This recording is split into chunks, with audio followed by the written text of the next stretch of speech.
So whenever I'm loading my magazines, usually from using the ammo out of them the weekend prior, this thought always goes through my head, and I kind of laugh about the ongoing debate about storing magazines loaded, or at least storing them for an extended period of time loaded.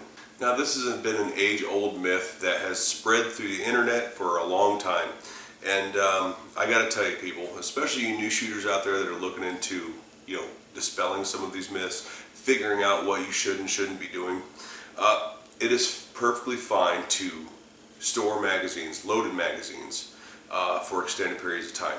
There are plenty of stories out there of people finding AK-47 magazines that have been buried out in the mud and dirt for a few decades, and digging them out, loading them in a rifle, and they run just fine.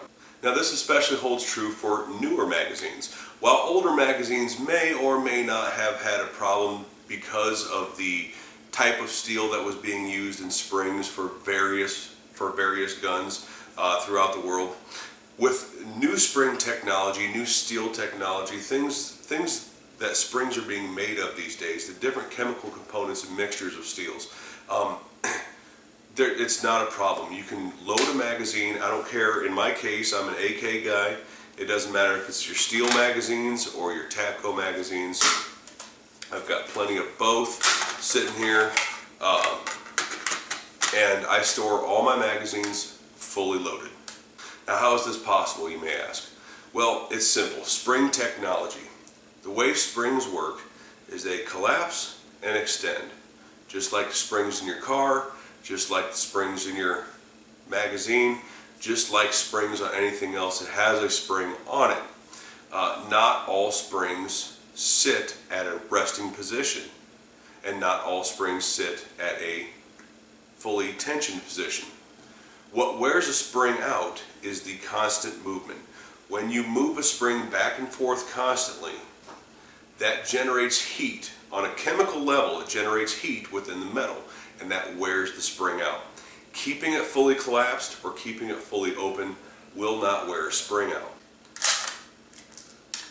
Now, as far as the two most popular semi-automatic magazine-fed rifles, AK-47 and AR-15, there is a difference, however, that I would suggest that you keep magazines loaded.